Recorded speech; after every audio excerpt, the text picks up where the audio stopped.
You're going to have to ask yourself a couple of questions by the end of the program. Why would our schools leave all of this history out? I mean, this is some of the greatest American story that you've ever heard. Why would they do that? And it's everywhere. You just don't know where to look.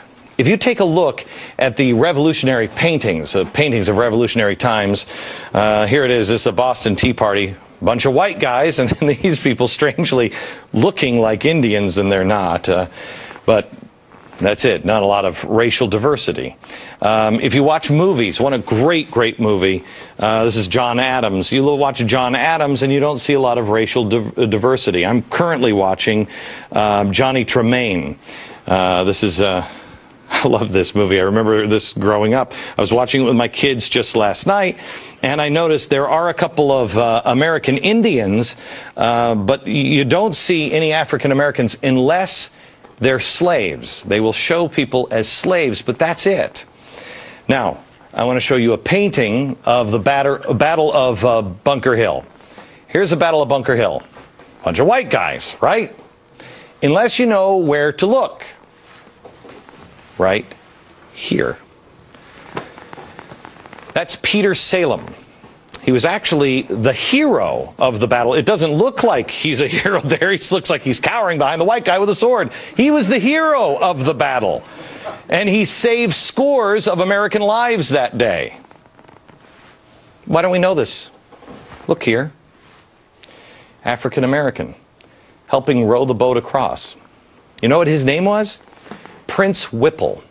He fought alongside Washington during the Revolution. Take a look at this one. This painting of, this is the Marquis de Lafayette. If you look at this, you just think, oh yeah, and then he made his slave dress up like I don't know what. But that's what you would think, right? This guy is incredibly important. This guy may have won the Revolutionary War. James Armistead was his name. How did he win the Revolutionary War? Double spy. I'm going to let David tell the story here in a minute, but basically the Brits thought that he was spying for them, but he was spying for General Washington. He'd give the Brits bad intel and reveal the good critical information to General Washington. Did you know this story? Why?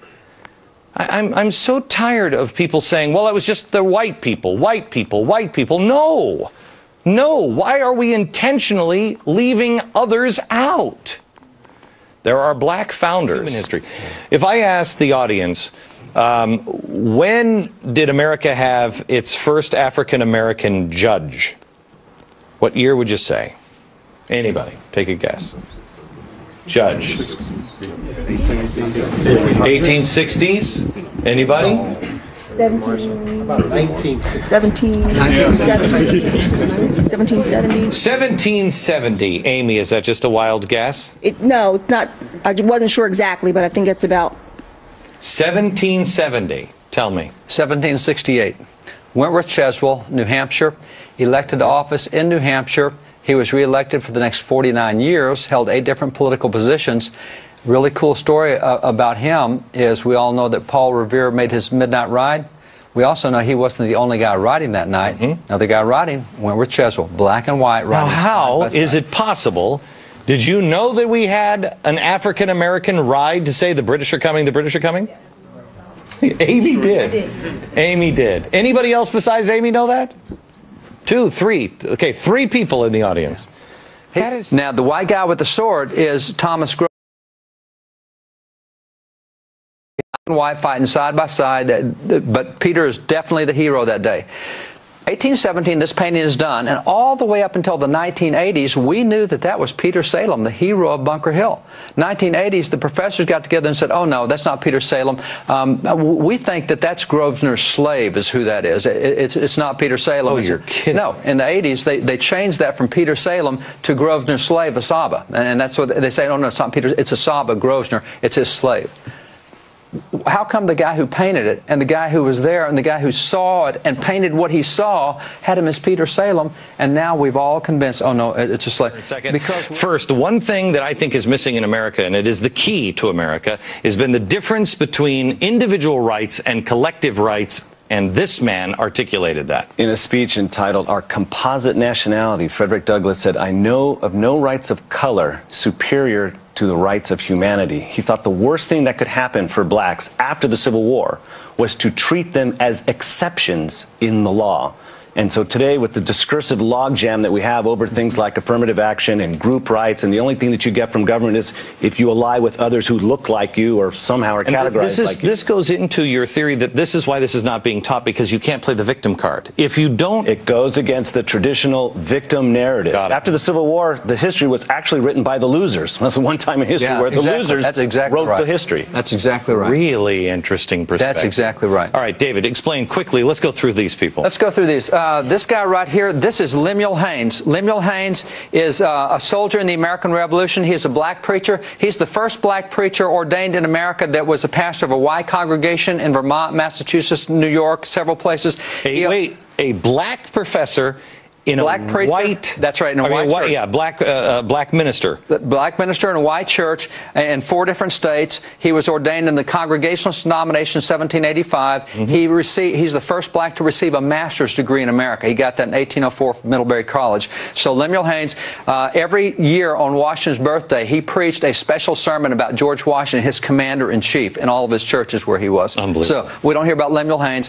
This is Benjamin Banneker. I think he's the most brilliant scientist in American history. This guy, unbelievable what he did. He's the guy more so than Franklin? I would put Franklin and Banneker almost equal. Now, Franklin did a lot of inventions. This guy one time took a pocket watch. He taught himself how to read. He taught himself science. He wrote an almanac that 10 years ahead he was able to predict to the minute solar eclipses, lunar eclipses, 10 years before they happened. I mean, by watching the motion through a telescope, unbelievable what the guy did. He once took the back off a pocket watch, saw how it worked, went home and carved a wooden clock with all the gears, mainspring, and it was accurate to within 1 minute a year. A wooden clock the guy did. He's the guy who laid out Washington, D.C. He's the surveyor who did all that. He's a brilliant mathematician. Jefferson gave him... Never knew this. No. Jefferson gave him an example to France, said, hey, you guys in France think that blacks are inferior? Here's Benjamin Banneker. Okay, first, representatives, I asked, when did we have our first black Speaker of the House? When did we have the first Speaker of the House? 1789. When did we have our first black Speaker of the House? I bet most people would say never. Never, except it was right here. Joseph Hayne Rainey. Joseph Hayne Rainey of South Carolina is first black to preside over the House of Representatives. These are the first 7 blacks elected to Congress. You have here Senator Hiram Rhodes Revels, the first black U.S. Senator elected. He was a minister of the gospel. He was a missionary. He worked with Frederick Douglass. He recruited 3 regiments of black soldiers in the Civil War, and he was a missionary to slaves in the South. You have here Benjamin Turner, Josiah Wall, this guy right here is really cool. Robert Brown Elliott is probably the most brilliant guy of that era. He actually took on the vice president of the Confederacy in a debate on the floor and just tore his head off. The racist Alexander Stephens. It was a great debate. When did we turn? Were these guys proud Americans, or did they say this is the epitome of what we were just talking about. These were individual guys. Half of these guys taught themselves to read. Half of these guys were slaves, and 5 years later they're sitting in Congress. And as slaves, it was a capital offense to learn to read. So these guys in 5 years, and I'll guarantee you read their speeches and records of Congress, you better have a dictionary and thesaurus in both hands, because you want to understand the language that it is so brilliant what these guys did. But were they there to say the white man is bad and the America is bad? No. And these guys were Richard Allen. Let me go back here. Richard Allen had been in slavery. Richard Allen was in slavery, and he held no bitterness at all. He says God would not allow bitterness even in Joseph when he was in prison. Do you think God will allow it in us? He said we can't have bitterness. He said, by the way, there were some whites who held us in slavery, but it's whites who are working for our freedom. I mean, these guys had no bitterness. They wouldn't allow it.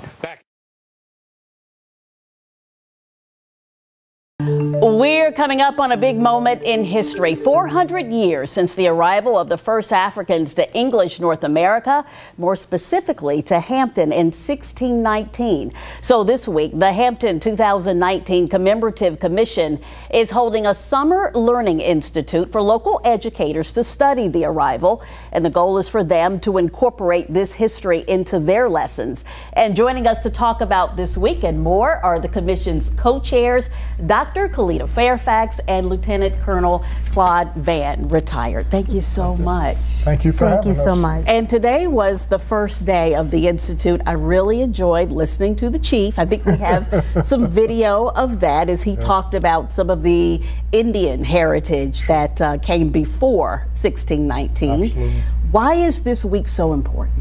Well, for me, it's something that I didn't learn while I was in school. And I'm a little bit envious of the students that will get the benefit of this education that their teachers are receiving this summer. So history is so very important to us. And I think the chief hit it right on the head when he says you don't know your culture, you know, if it changes, things of that nature.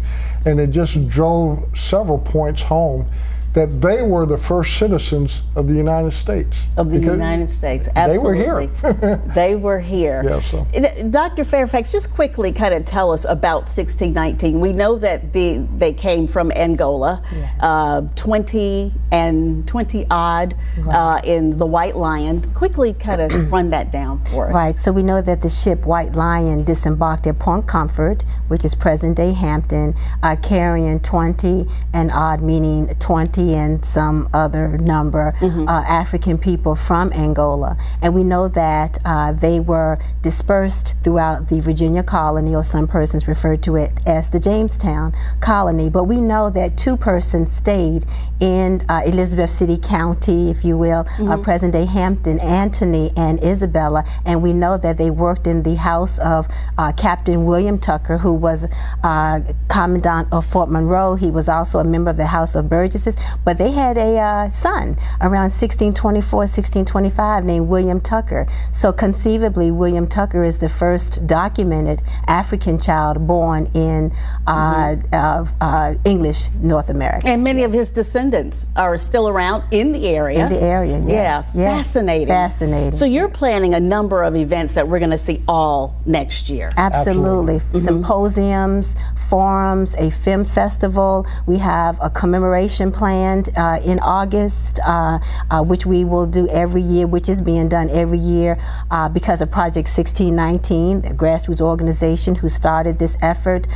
We have different discussions. We are excited about what we're going to do to bring history to life, but also bring contemporary meaning to 1619 next year. Okay. I'm very excited that an organization that I'm a part of, the Tuskegee Airmen, will be bringing an off-Broadway play, Black Angels Over Tuskegee. It's going to be in March timeframe, and so we're looking forward to that. And the community my dad grew up in, Aberdeen Gardens, is going to do a documentary, so it's going to be exciting. It is very fascinating, and we do have some more information on 13newsnow.com, some of the links to some of the events as you all progress, so we really appreciate you. And we would like to present you with a commemorative koan from the 2019 Hampton Commemorative Commission. Thank you so much. I feel honored. Thank you. Thank you. Thank you. All right. Thank you. Regina.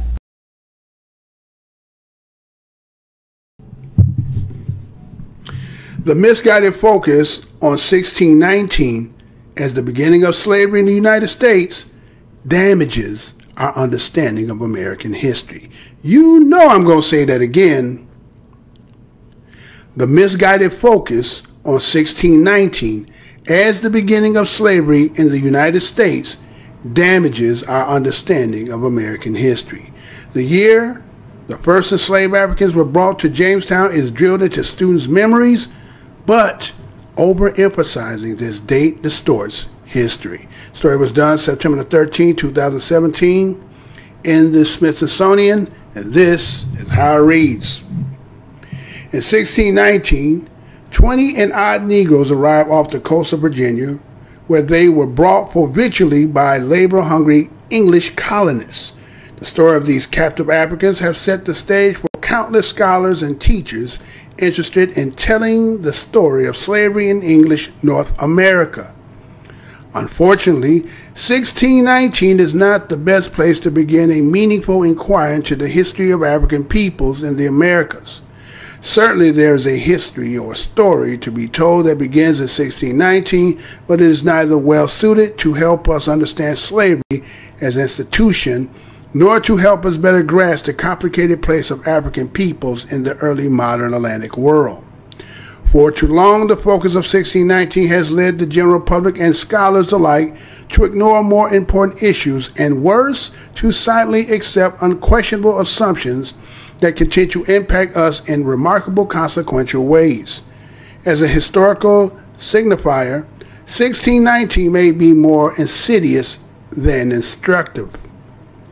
The overstated significance of 1619, still a common fixture in American history curriculum, begins the question most of us reflectively ask when we consider the first documented arrivals of a handful of people from Africa in a place that would one day become the United States of America.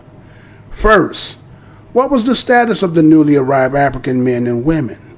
Were they slaves, servants, something else? And second, as Winthrop Jordan wondered in the preface to his 1968 classic, White Over Black, what did the white inhabitants of Virginia think when these dark-skinned people were rolled ashore and traded for provisions? Were they shocked? Were they frightened? Did they notice these people were black? If so, did they care? In truth, these questions fail to approach the subject of Africans in America in a historically responsible way. None of these queries conceive of newly arrived Africans as actors in their own right. These questions also assume that the arrival of these people was an exceptional historical moment, and they reflect the worries and concerns of the world we inhabit rather than shedding useful light on the unique challenges of life in the early 17th century. There are important historical correctives to the misplaced marker of 1619 that can help us ask better questions about the past. Most obviously, the 1619 was not the first time Africans could be found in an English Atlantic colony. And it certainly wasn't the first time people of African descent made their mark and imposed their will on the land that would someday be part of the United States. As early as May of 1616, blacks from the West Indies were already at work in Bermuda, providing expert knowledge about the cultivation of tobacco. There is also suggestive evidence that scores of Africans plundered from the Spanish were aboard a fleet under the command of Sir Francis Drake when he arrived at Roanoke Island in 1586.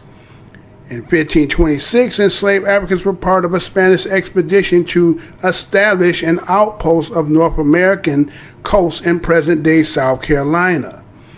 Those Africans launched a rebellion in November of that year and effectively destroyed the Spanish settlers' ability to sustain the settlement, which they abandoned a year later. Nearly 100 years before Jamestown, African actors enabled American colonies to survive, and they were equally able to destroy European colonial ventures. These stories highlight additional problems with exaggerating the importance of 1619. Privileging that date and the Chesapeake region effectively erases the memory of many more African people than it memorializes.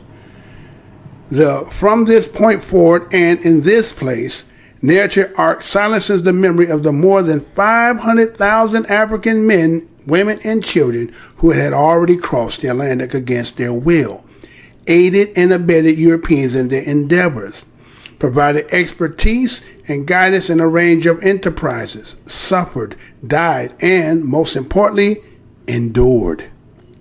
That Sir John Hawkins was behind 4 slave trading expeditions during the 1560s suggests the degree to which England may have been more invested in African slavery than we typically recall. Tens of thousands of Englishmen and women had meaningful contact with African people throughout the Atlantic world before Jamestown. In this light, the event of 1619 were a bit more yawn-inducing than we typically allow.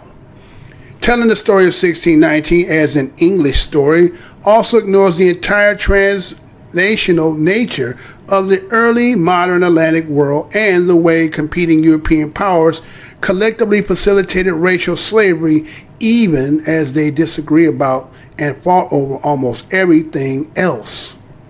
From the early 1500s forward, the Portuguese, Spanish, English, French, Dutch, and others fought to control the resources of the emerging transatlantic world and worked together to facilitate the dislocation of the indigenous people of Africa and the Americas.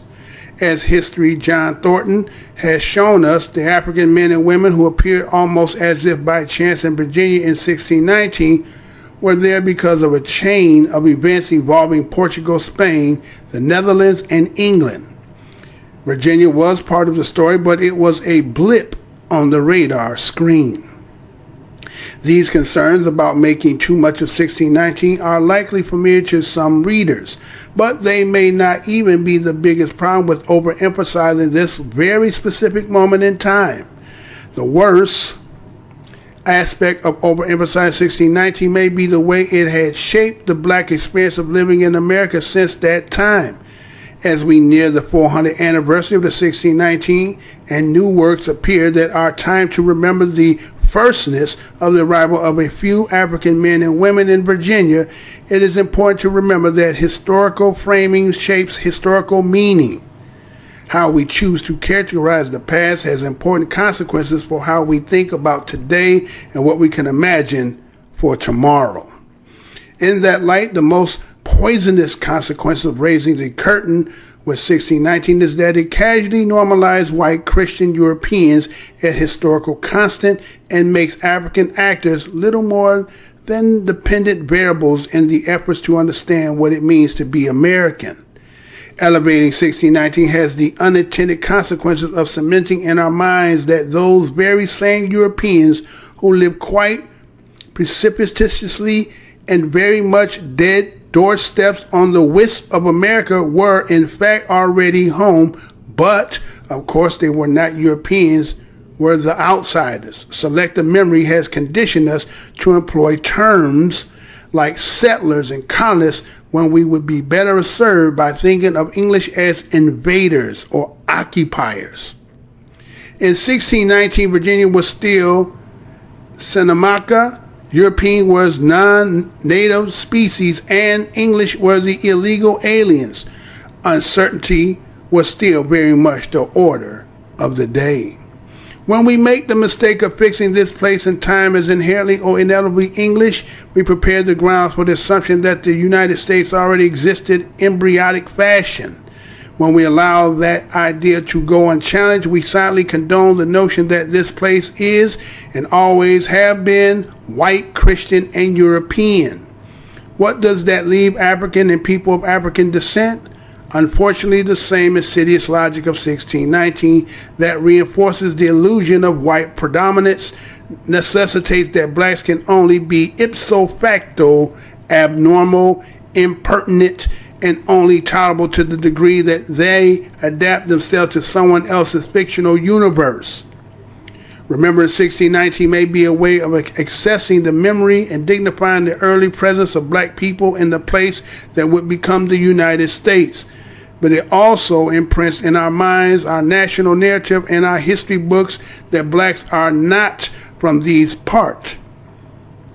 When we elevate the events of 1619, we establish the condition for people of African descent to remain forever strangers in a strange land. It doesn't have to be this way. We shouldn't ignore that something worth remembering happened in 1619. There are certainly stories worth telling and lives worth remembering, but history is also an exercise in crafting narratives that give voice to the past in order to engage with the present. The year 1619 might seem long ago for people more attuned to politics of life in the 21st century.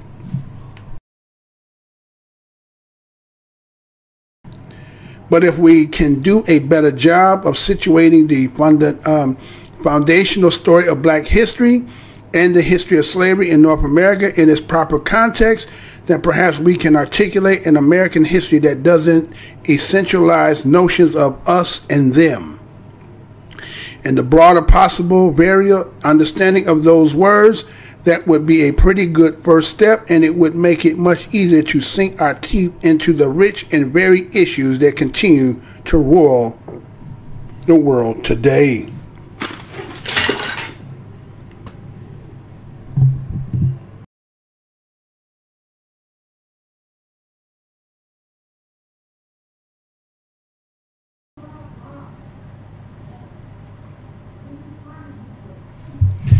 Development of the slave trade. In 1441, an expedition headed by Antiem Gonsalves and Nuno Trista brought back 10 captives from Africa to Europe. Some of these captives assured their captors that they would be handsomely rewarded if they returned their captives to Africa. Gonsalves shipped the captives back to Africa, where he received in exchange 10 blacks, male and female, from various countries, and various goods, including a little gold dust. Several slaves with a splendid retinue were sent as a gift to Pope Eugene IV.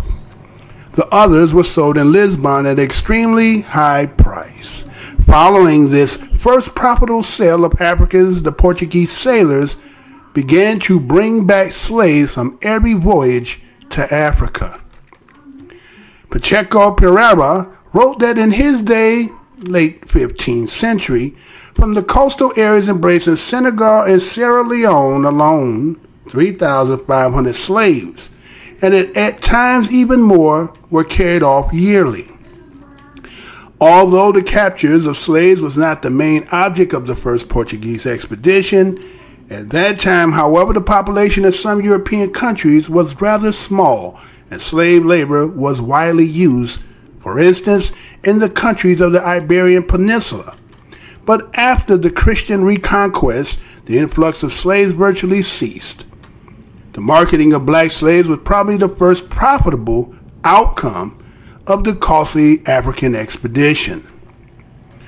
One often reads that Portuguese rulers, and among them Prince Henry, known as the Navigator, the organizer of Portuguese expeditions to Africa, sanctions the import of Africans ostensibly to convert them to Christianity. It is true that slaves were baptized, but nonetheless sold. At that time, the church took quite a different line with regards to Africans.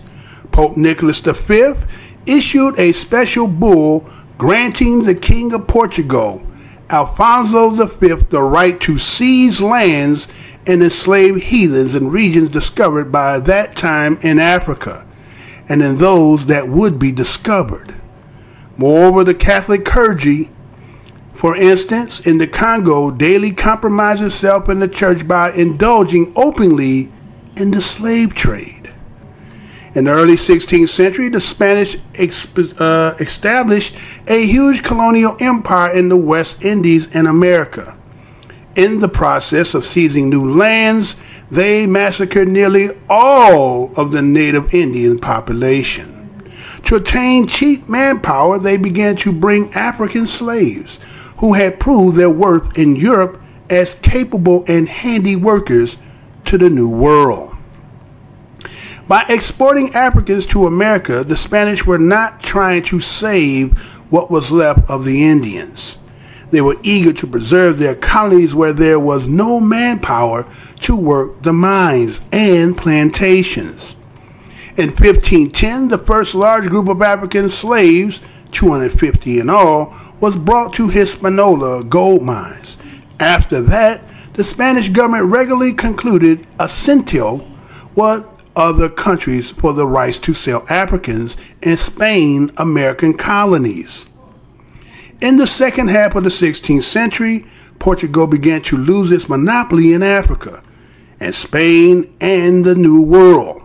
The development of capitalism in Europe prompted active colonial policy. Holland, Great Britain, and the French began conquests in America, Asia, and Africa, where they built up their colonial empire. Having considerably squeezed out Portugal, these countries settled on Africa's western coast, where they built forts and established settlements. In the West Indies, Holland seized Curaçao and Aruba. Great Britain, Barbados, and Jamaica. France, Guadeloupe, Martinique, and in the late 17th century, San Domingo, Brazil, Cayenne, Suriname, New Amsterdam, New York, and Virginia were among the colonies that emerged in America at the time. By the mid-17th centuries, the main colonies where African labor was soon to be employed were founded. Following the essential organizational period of the colonies, the development of plantation economies began. The rapid development of the West Indies and the American colonies would have been impossible in that period without the mass employment of cheap manpower. Evidence of the European countries' huge interest in African trade as a whole, and particularly in the slave trade, was the founding of numerous trade companies. This put an end to the first period of the development of slave trade. Two phases are distinguished within this period. Different as they are, they form a continuation. The first is the transportation of African slaves from Africa to Europe, mainly to Portugal and partly to Spain. The appearance of Africans in the European slave market was not merely the continuation of the Mediterranean slave trade. Never before had Europeans indulged in the seizure of slaves on such a huge scale. Never before had the hunt for slaves been so systematic, nor had it been carried on solely for the sake of procuring slaves. Never before have Europeans come in contact with such a huge number of slaves belonging to another race and differing from their European masters, not only by their outward appearance, but also by their inner makeup and their perception of the surrounding world. For the distinction between European and African realities were drastic. The second phase is granting of the acentil and the delivery of slaves to the New World, first from Europe and later direct from Africa. This was only the beginning of the European-American slave trade. Formally, the second period of the slave trade began in the late 17th century and continued to 1807 through 1808, when Great Britain and the United States of America, the world's two biggest slave trading powers, abolished the export of slaves from Africa.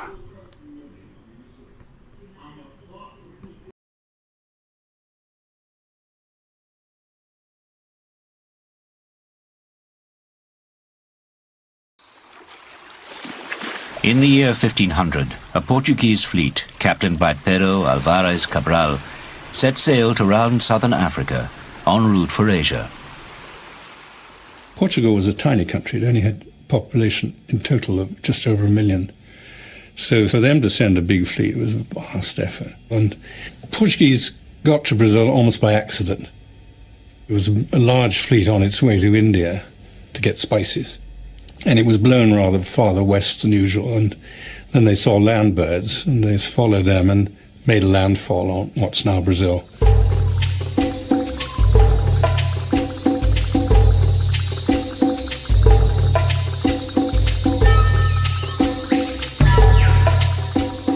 The lands that stretched before the Portuguese were larger than Europe. It was a remarkable discovery, equaling that of Columbus only 8 years earlier. The Portuguese eagerly sent the news home to Lisbon. Lisbon, Portugal's capital, was the world's center of exploration. Its streets full of sailors, investors, traders, and adventurers.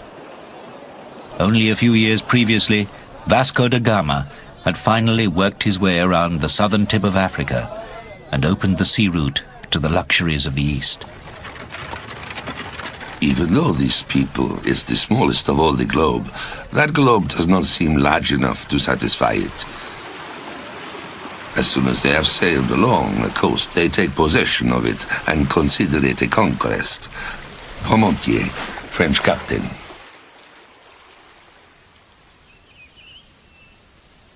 Cabral had staged a mass on the shore of Brazil, and all the Indians watched and were quite impressed by it, because they're interested in seeing the ritual that these strangers had. In that first fleet, the Indians surprised the Portuguese by how open and trusting they were. A couple of Indians came onto the ship with, of course, no clothes on at all, and they just quietly went to sleep.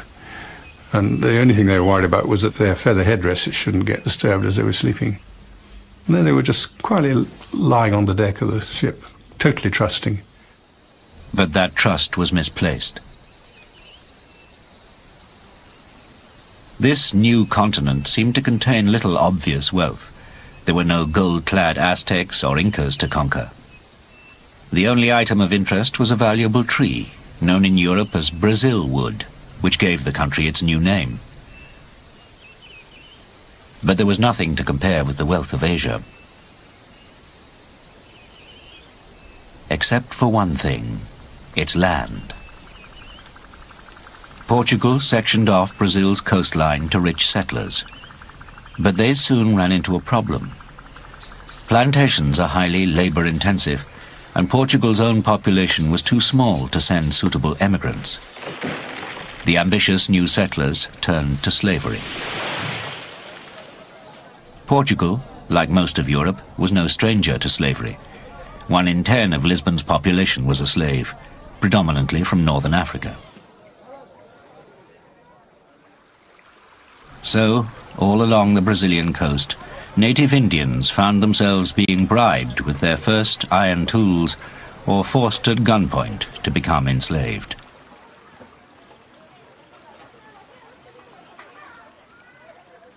It's completely anathema to them, to a tribal Indian. They're communistic societies and they work for one another. And also the concept of overproduction is completely alien. They see no need for it. They're living in a very rich country with an evergreen system, so that the game is always out there in the forest and the fish are always there in the rivers. And so that's their supermarket. They see no need to produce too much and have it stored. And then also the concept of one man working for another man or woman is completely alien. It's horrible.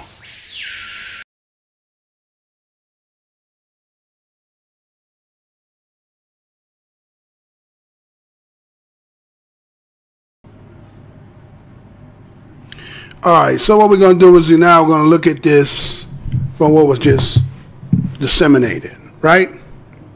So it talks about there was so-called in 1441 there was two so-called explorers, right? You know how they always want to try to make everything like somebody's explorating, right?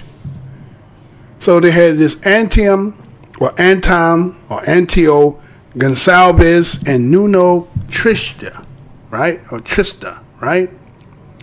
And so when you look at the background of these two individuals here, right? What you get is you get this Antonio Calgles right there. They again what they write up here, and they talk about he was from the 15th century.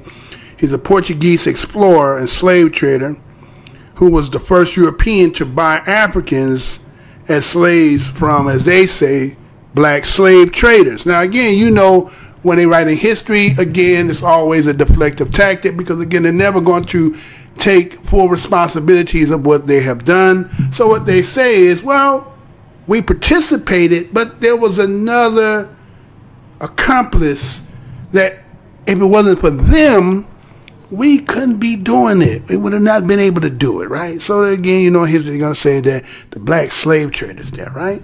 And so they says that this Conclaves or Gonsalves, right, said that he was sent by Henry the Navigator to explore Western Africa, right? Right? And it was under the command of Nino Trista, right? And they say Conclaves actually was considerably to be younger than Trista, right? And they try to make it downplay by saying that really his duties was less really exploration, the exploration, right? He had a small part because again he was younger.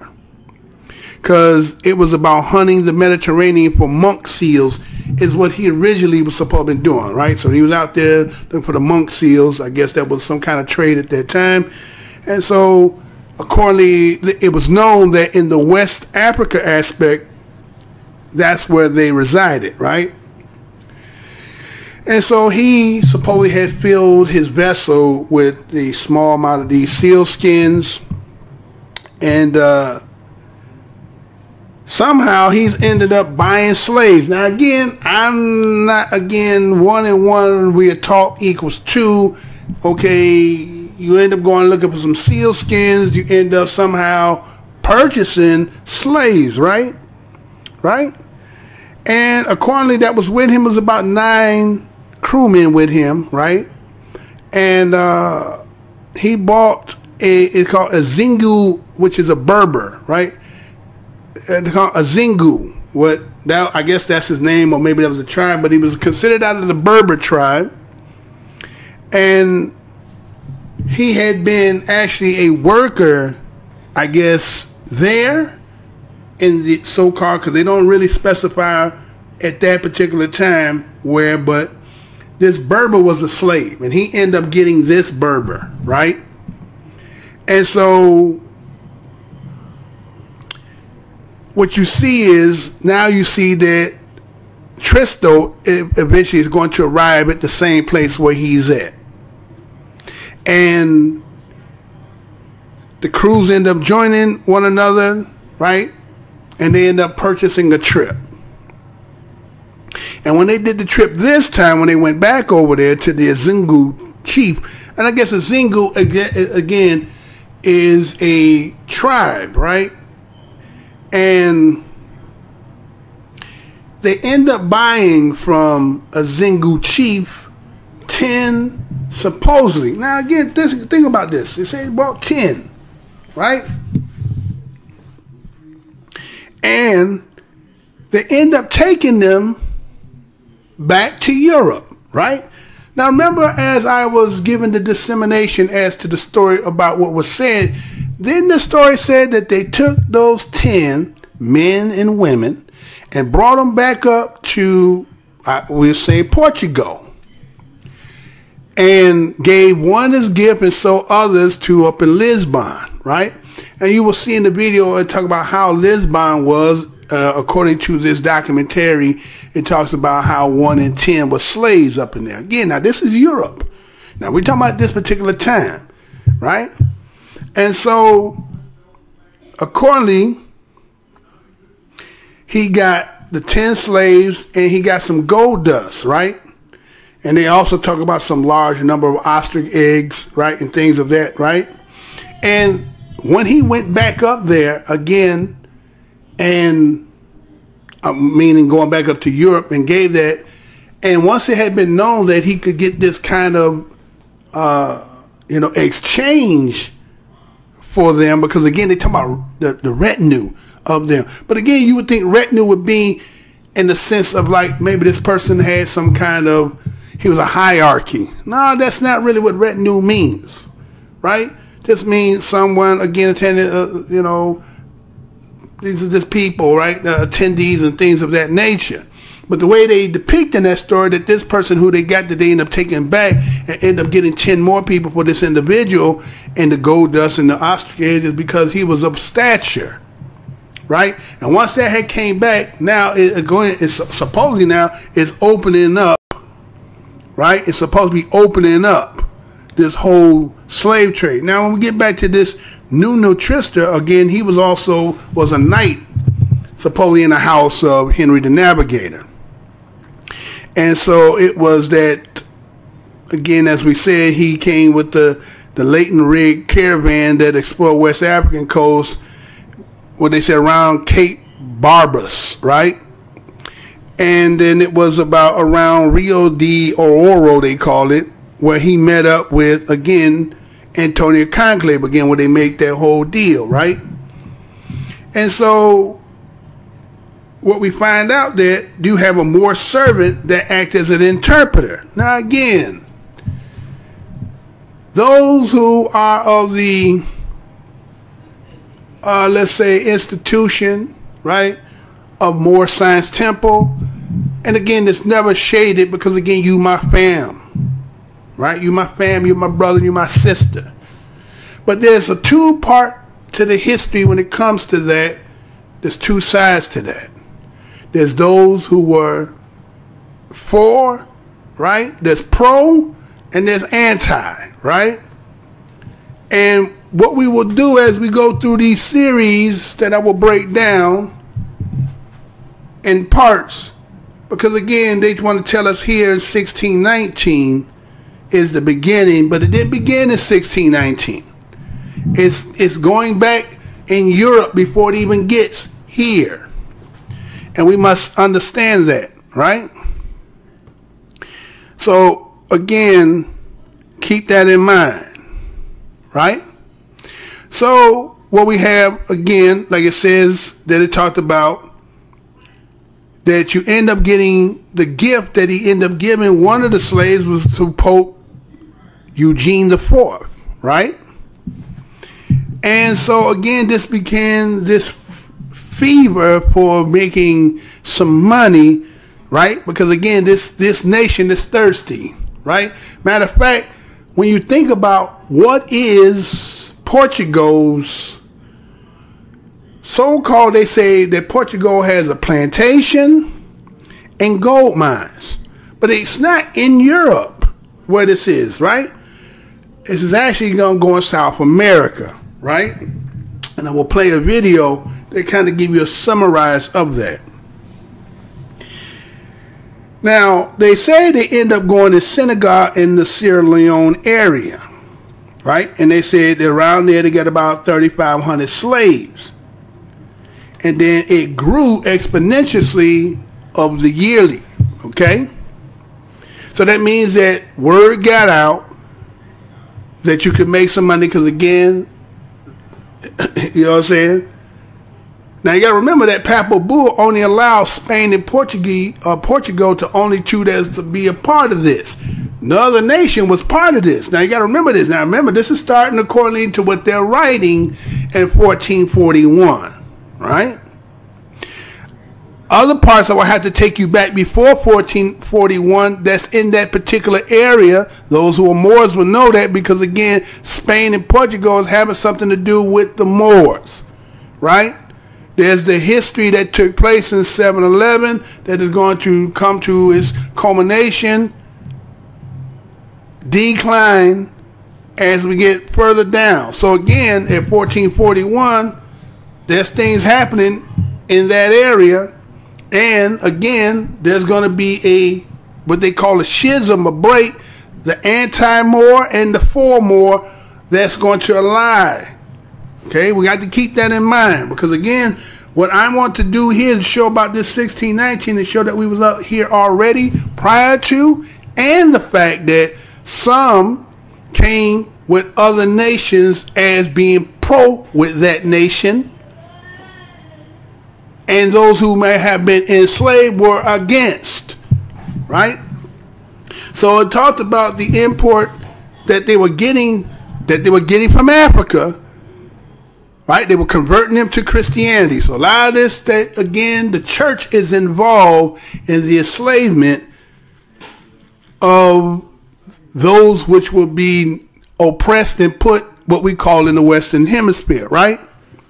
Now, I said the church took quite a different line with regards to Africans, because you end up getting Pope Nicholas V.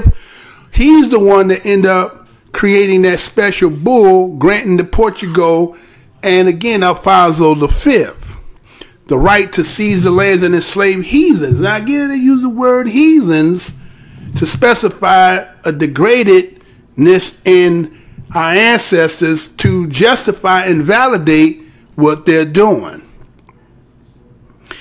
And so that it would not also be there, but any land that they discovered that who is going to do the exploration, if he deemed them to be non-Christians or heathens, it's incumbent on him and his crew to take the heathens and convert them if possible, right? So we find that the Catholics, and we talk about the clergy,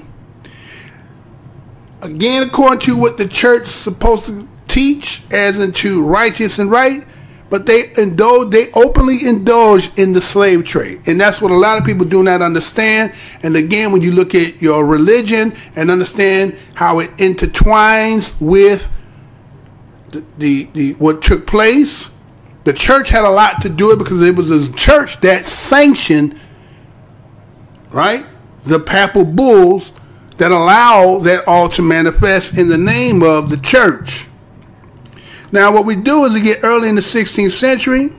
What you see is the Spanish is going to establish a huge colonial empire, what they call West Indies in the Americas. Now, again, I'm not understanding why they're saying West Indies at this particular time. I understand what they say later, because they're going to try to accredit that Christopher Columbus, and again, him talking about him going to India, right, or Cathay, which would become India, right, and they're attributing this word because, again, they don't want to give exactly who this is, because it's not going to be that. But again, as we do these dissertations of this history for this year, the 400 commemorated of our ancestries, all this I'm going to try to expose as best as I possibly can.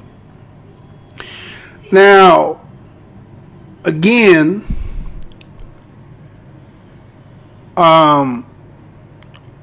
what we're going to see is the fight, again, the seizing lands.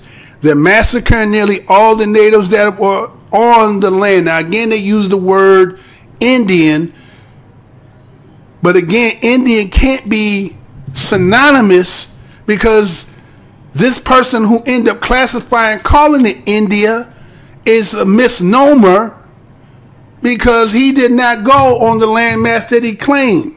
So again, let's put it this way. If you're going to call yourself an Indian, don't you have to be from India?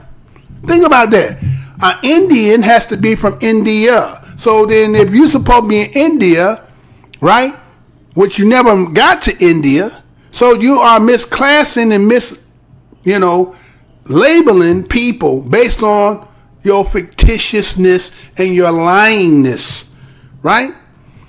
Your fictitious lying of history.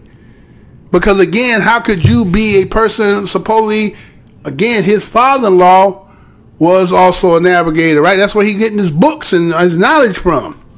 And then there will be, again, we know that Moors will be part of the navigators that are giving the direction, because they didn't already had been here, right? So anyway,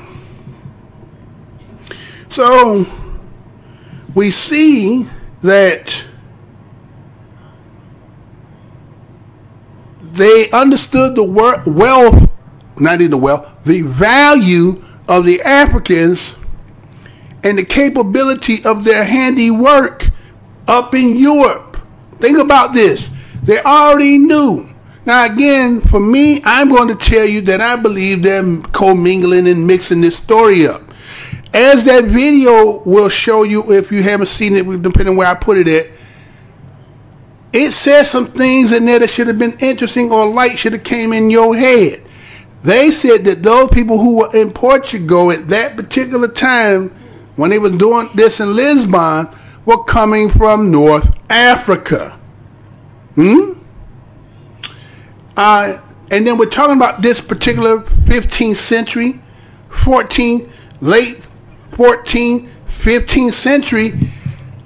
Again, understand the dynamic and the geographical location and the era of the time. You have a history that is transpiring there. And so, again, as I say, anti and for, are they enslaving those antis, right? And hiding them by telling this other story. Because, again, now that you're getting people from West Africa, you're bringing them to Europe. And they did that first. They didn't bring them into the Americas. They brought them there, right? They brought them to Europe. Think about this now. They brought them to Europe. And so what we see about in 1510, the first large group of African slaves, they say it was about 250 in all, right? And then they said they brought to Hispaniola the gold mine. Now, Hispaniola, right? Hispaniola. Isn't Hispaniola like what they call Haiti? Right? Isn't Hispaniola what they call Haiti? Right? So you end up seeing that the Spanish government regularly concluded, they call it the acento, right? The acento. Now you gotta understand what the acento is at. I may put the map in here. Now again, with other countries from the for the rights to sell Africans, that became what it was. The name of the game was called the acento, right? That is where the market was. This is where you had to be a part of this in order to be a part of the whole institution of what they were doing. And I will do on a separate video just on that alone. Again, when you understand how that had a regulatory aspects, right? They had regulations, rules and regulations. They had certain amount of numbers per year and all that. So all this will come into question as to what was the real true number, what they claimed that they supposedly had transported us here. Now again, this is before 1619. Right now I'm at 1510. Now, again, it says 250 in all. We're talking about the acento. Right, and this gave the rights to sell African slaves in Spain, American colony. Now, Spain, again, Portugal is getting that on the African coast, the African. Spain is getting the West. This is why Spain is up in, the Americas, right? And I'm going to show you as time goes on how the rest of those nations end up getting into the game because something happens. Someone dies, and it's going to change, and it's going to get rid of this one, and this one is going to take over the acento. Okay? Now it says in the second half of the 16th century, you're going to see where Portugal begins to lose its monopoly in Africa. Okay? And Spain in the New World, again, because someone is going to perish, somebody's going to die, which is going to change the dynamic of who's ruling, which is going to allow other people to get into the game, because this is, again, where you're getting, again, remember that the Catholic being the church, the people are now, this is where you start to get to these people who, these denominations that a lot of you are in, this is how they're breaking away from them so that their ass can be a part of the game. See, the church is ruling it because, again, Vicar, right? He is a representation of that which is rule, again, God's earth. So to break away from him, then they're not part of the game. That means they don't have to obey by the rules. And that's going to open up that. But then because, again, of death, as time goes on, I will disclose all that. And you will see that. Now, as you see, those two are going to lose their power. And when they lose their powers to rule, this is going to be the beginning to open up the development of capitalism in Europe, right? And they're going to create this active colonial policy. You're going to see Holland, Great Britain, you're going to see France, right? And with them, they're all going to now be in the conquest in the Americas, Asia, and Africa. Now remember, it's 1510, right? Now, what they do is they're going to end up squeezing out Portugal. Then, once they get them squeezed out, they're going to come in and they're going to now settle in the Africa western coast, where they're going to start building forts, establishing their settlements, right? Now, again, kind of like how they did Africa when they call it the carving up of Africa, right? This is how they always move. So what you're going to get is, you're going to get, Holland is going to get the West Indies, right? They're going to seize also Curaçao and Aruba. Great Britain is going to get Barbados and Jamaica. France is going to get Guadeloupe and Martinique. And then late in the 17th century, you're going to see them get San Domingo, right? You're going to get them Brazil, Cayenne, Suriname, and New Amsterdam, which is going to be New York, and Virginia, right? Again, these are the places they're going to end up eventually getting. Now, again, remember, this now is going to the 16th century. This is late 1500s, 16th century they call, right? And so it is with this rapid development of these, seeking to get in part of this game, that is going to make the West Indies, what they call in American colonies, right, have this mass employment that they need for cheap manpower that they say. Again, they want to tell you they transported everybody here. But again, you might have seen that Geico commercial one time when they talk about Christopher Columbus with speedboats, right? If they tell you the number that they said, millions of people on those boats, and they tell you the trip time, it would still be bringing them with that kind of numbers, right? Sometimes some people say 100 million, so forth. But anyway, we're gonna explore all that, right? So what you get is, they got two phases when it comes to the period of this development of this slave trade. That is, again, once you got Spain and Portugal out the game, right? And so the first is the transportation of African slaves from Africa to Europe, right? They ain't going to Europe. I'm saying that again.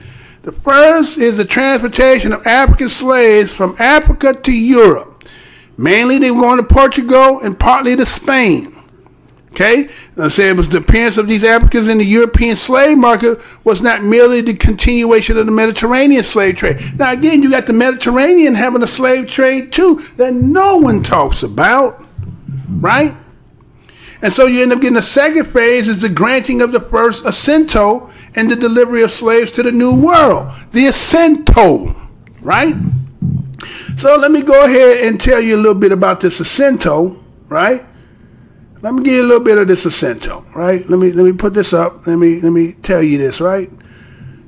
All right, so we got the assento, right? And let me give you a little bit, because again, I will do this separately. I'm just giving you some information of it right now, right? Before I do a specific video on this, I'm going to try to do piece by piece so that we understand what really took place here. From my research, again, right? From my research. Now, when you talk about the assento, and we're just going to take it from let's just take it from Wikipedia, right? Because I got my own publication stuff when I do the real breakdown. So it says the assento was the license issued by the Spanish crown. And again, think about that. The Spanish crown. This is Spain. And Portugal. Now, Spain got this because this is Spain's territory that had been given by the papal bull. Now, it said by which a set of merchants. Now, again, merchants. Right? They try to make you think that this is just some random people just doing whatever and then grabbing and bringing. No. That's why you know there are records, if they have not destroyed them. Those records exist to tell you exactly what took place, who had what, because that's how you got paid. The Acento was, listen to me, the Acento was regulated by the crown. And so you had, in order to get paid, you had to have the records established to know what you did, where you had, which you went, what kind of, products. You had to have that all in order. Okay? Keep that in mind. Now it says they received a monopoly on trade routes or products, right? They were included in some peace treaties. An example of it was the payment of a fee granting legal permission to sell a fixed number of enslaved Africans in the Spanish colony. That's why I'm trying to get y'all to understand. If they want to act like they don't know who we is, they know exactly who we are. Don't let them fool you like, oh, just some other. No, that was regulated, documented. You know what I'm saying? Those who work in certain things just had manifest. You had to have the manifesto. You had to have the documents about what you shipped, who signed for all that had to be in order for you to get your pay, right? They were usually sold to foreigners, mainly Portuguese. Now see again, in the beginning, that's what they're saying. They were also considered tangible assets comparable to tax farming and a source of profit for the Spanish crown. The original impetus to import enslaved Africans was to relieve the indigenous inhabitants of the colonies from labor demands of the Spanish colony. So again, they want us to believe that the reason why they went and got the Africans is so that then they had to put the burden on the inhabitants that was there. Think about that. Really? Oh, you compassionate for them. Well, you taking their land. You ain't no way you're going to be able to keep them there. And then you doing this. And then, so again, listen. Can that possibly be that the people are already there? But this is the story they telling? Huh? No, everybody, again, the people of Africa, again, there are those who came. But I'm talking about us here in the United States. They told this is the smallest portion of the people that they used in that triangle came off of that. By the time you're talking about Lincoln, they're talking about 4 million, right? By the time they talk about when the Lincoln and Emancipation, they're talking about 4 million, right? That's it, 4 million people. Now that is a small number, but here we are today at 50 million, right? After being 400 years. So you're saying only about 4 million that time. But what happened to all the people who they killed off supposedly on them lands? Right? Find out. We're going to have to do the research to really find out, right? So what again, as I'm talking about, you're going to find out that the Dutch merchants became involved in the slave trade, right? They going to come in. Now, this is why they tell you about 1619. And when they talk about 1619, they're talking about a Dutch ship. Now, where is the Dutch at? Matter of fact, let me give this little piece of information and let me move on. Now, let me tell y'all something. Now, when it comes to, again, remember they talk about the Acento had to do with merchants, right? You had to be a licensed merchant to be involved in this, right? So let me tell you something. Have you ever heard of, Privileged Merchants Association called regulated or chartered companies? Now listen to what I said. Regulated or chartered companies, which means you licensed. We know who you is. There's no renegadeism here because you can't get paid. Now, what they call the Low Countries and England were no exceptions, right? Now, England saw the formation of the Muscovy in 1555. That is a Russian company. Didn't you hear me say, those who've been listening to my show? Didn't I tell you that Russia is the one that was in the background helping the United States when the other ones came? When they was fighting against, again, the North and the South of the Civil War. And remember that England and France was actually going to be on the side with the South? But didn't I tell you that Russia was in the background with the North? Right? Because you got to remember who ended up stealing this damn land. Now, I just gave you something right there. Merchants, Muscovy Company. do some research, right? The Muscovy Company. Then you're going to have the Spanish Company in 1577. Now, the Russian Muscovy is before the Spanish Company. Then you're going to have the Eastland, or what they call the North Sea Company, in 1579. You're going to have the Turkey or the Levant Company in 1581. You're going to have the Morocco Company in 1588. You're going to have the English East Indies Company in 1600.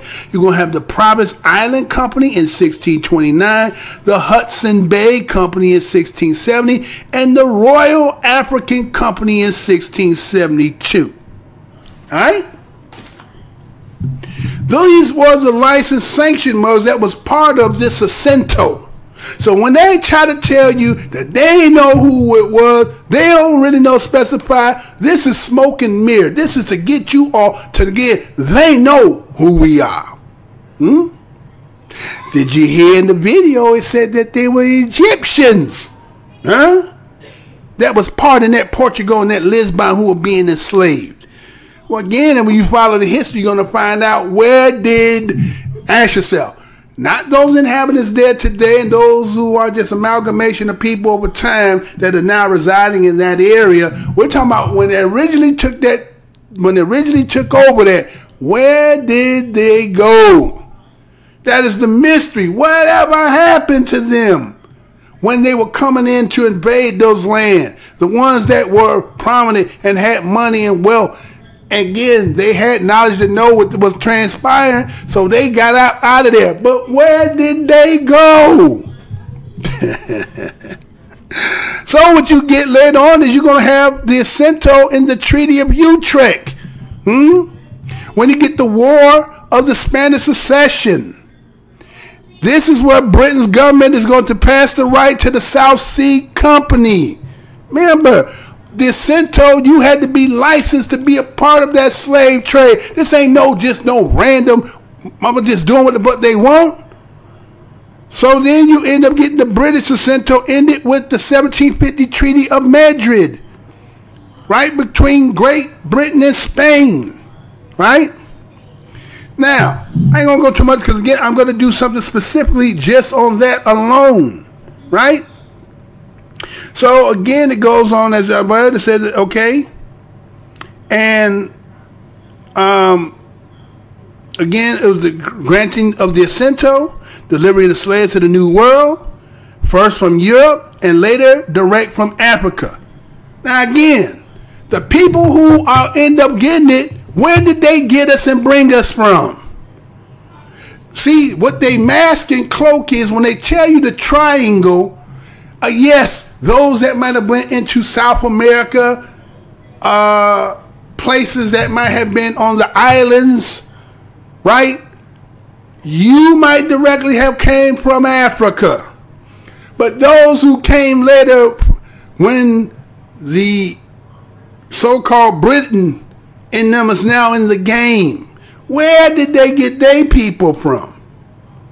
And how many of us descendantly might have been already here due to other things that transpire in history? Because that's the one thing you can't say for us in this land.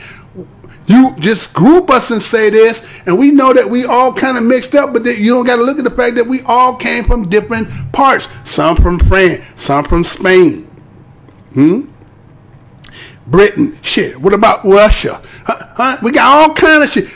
You got all kinds of shit that then took place. Again, I done told this place. And you got to know where these companies, where they were stationed to get their people. Now, Dutch, let's say this.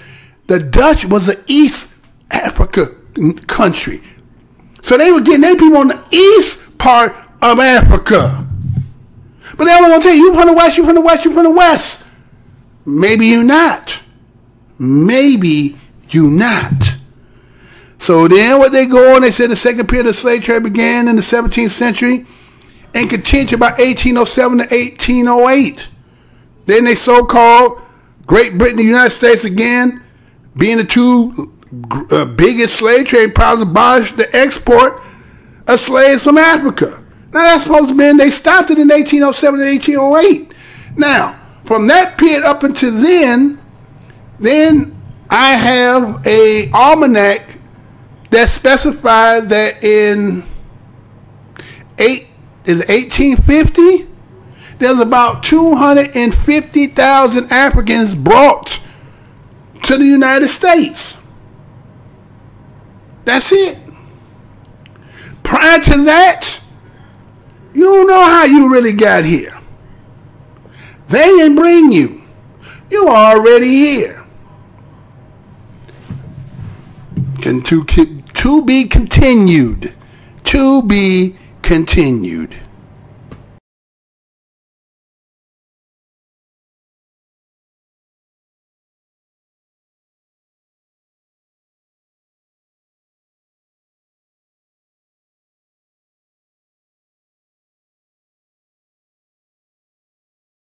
Portions of the following program may be unsuitable for younger or more sensitive viewers. Viewer discretion is advised.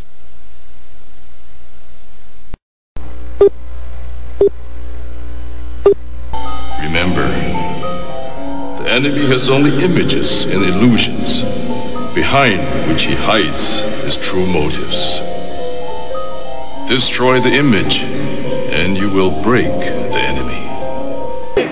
I'm here to tell you tonight that the businessmen, the mayor of this city, the police commissioner of this city, and everybody in the white power structure of this city must take a responsibility for everything. Can you feel it?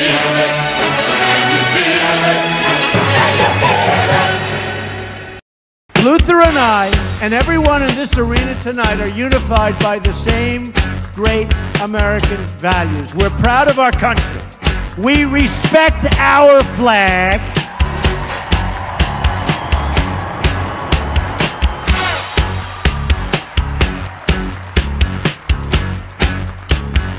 Wouldn't you love to see one of these NFL owners, when somebody disrespects our flag, to say, get that son of off the field right now, out, he's fired. He's fired! Race is when you use your power and influence to subject people into inferiority. Utterances can't be racist. Look around you, man. They own this shit. They own this couch you sitting on, them shoes you got on your feet, this building, this school, this country, you. We're behind enemy lines, dog. So you must first of all remember that this system was not originally designed with black people in mind. Right on! And it definitely was not prepared for black people to, in the end, begin to demand their rights and an equal share in this country which they died for. Right on! Hey, and we definitely are not going back to Africa. In the church, we used to sing the song, "Good News, the chariot is coming." While you sit here today, knowing that you have come to hear good news, you must realize in advance what good news for you might be bad news for somebody else. What good news for the sheep might be bad news to the wolf. They say, oh, things are getting so much better for you. In 1849, they was hitting blacks on the head 100 times a day. In 1990, they hit them 48 times a day. Isn't it better? Oh, it's got to be better. You're saved 52 blows. The only purpose of most black Americans on earth today is to destroy. I think that's noble. Italians love Italians, when Irish love Irish, but when a nigga loves a nigga, it's an unpardonable sin. They have blood in their hands. When we say they have blood in their hands, we are not saying him, George Bezos, went and killed, but white people colonized us. They dispersed us. They enslaved our people. They sucked our economy dry. They are still sucking it dry even today. That's white people. Tony Blair, George Bush, Napoleon Bonaparte, Leopold, Adolf Hitler, Benjamin Netanyahu. All white people, they are the same. They are racist and they are full of hate. I've been waiting for you. You have many questions, and though the process has altered your consciousness, you remain irrevocably human. Ergo, some of my answers you will understand and some of them you will not. Concordantly, while your first question may be the most pertinent, you may or may not realize it is also the most irrelevant. Why am I here? Our world is coming crumbling down. The coons are coming. You got to understand that white America has an uncanny way of making the victim the victimizer. Excuse me, master, for putting my head in the way of your club. Not that your club is brutalizing my head and putting hickeys on it. My head got in the way of your free swing and broke your shiny stick, and I want to apologize for that. Your life is the sum of a remainder of an unbalanced equation inherent to the programming of the Matrix. You are the eventuality of an anomaly which, despite my sincerest efforts, I have been unable to eliminate from what is otherwise a harmony of mathematical precision. While it remains a burden assiduously avoided, it is not unexpected and thus not beyond a measure of control, which has led you inexorably here. There are more connections in the human body than there are stars in the galaxy. We possess a gigantic network of information to which we have almost no access.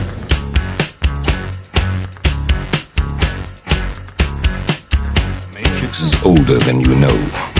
I prefer counting from the emergence of one integral anomaly to the emergence of the next, in which case this is the 6th version. 5 months before me.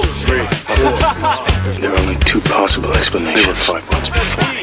Either no one told me, or no one knows. Precisely. As you are undoubtedly gathering, the anomaly is systemic, creating fluctuations in even the most simplistic equations. Control me! I'm gonna smash you to You can't make me do anything like trick! Choice. The problem is choice. Let us remember that we are not brutalized because we're Baptists. We're not brutalized because we're Methodists. We're not brutalized because we're Muslims. We're not brutalized because we're Catholics. We're brutalized because we are black people in America. Because white people made him to be what he is.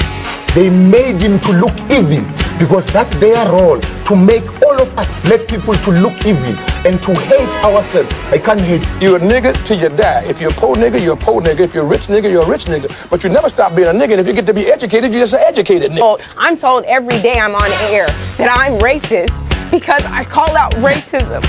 That is maddening to me, and I'm crying about it because it's crazy. So the Honorable Elijah Muhammad is teaching you and I and trying to tell the white man to get this powder keg out of his house. Let the black man separate from his house. Let the black man have his own house. Let the black man have his own land and his own property. I thought the bitch was white! Damn it! I thought the bitch was white! That's true. I think that white people are so guilty, knowing what they've done to black people, that they feel if the deeds were reversed, they would hate the black man if he had done the same thing to them. So it's actually, it reflects a guilt complex on the part of whites when they ask us, do we hate them? And if you notice, Uncle Sam has formed a habit of going all over the world. He calls it the ugly American, or the American image. He thinks that everybody hates him because it's a guilt complex. And if you think that if you are worried about Europeans hating you, and they're your allies and your cousins, well, naturally it would follow for you to think that Negroes in this country would hate you, especially in light of what has been done to black people in this country by white people. Now check it out. The white ball dominates everything, right? Knocks the shit out the yellow ball, the red ball, right? And the game's over when the white ball drives the black ball completely off the table. But you have to see that all of this is hypocrisy. I love Malcolm. Malcolm called me the Sunday that he died. I was working Basin Street East. He said, "Brother Greg, you coming by today?" And I said, "Malcolm, I love you." And I said, "I love you so much, I don't even want to take a chance to be there." He said, "What do you mean, Brother Greg?" I said, "Well, I close tonight, Sunday night at Basin Street East." And I said, "But I had my wife book me a flight into Chicago at 8 o'clock this morning. And I'm going to Chicago, and I had way beneath my salary booked me into a college about 10 miles from the airport. And I'm gonna go there and speak this afternoon, and I'm gonna stay there until they tell me you dead. Because I'm not gonna let this government get two of us for the price of one. And I'm gonna call Adam Clayton Powell when I finish talking to you and beg him not to come there. Because today, the United States government gonna get you.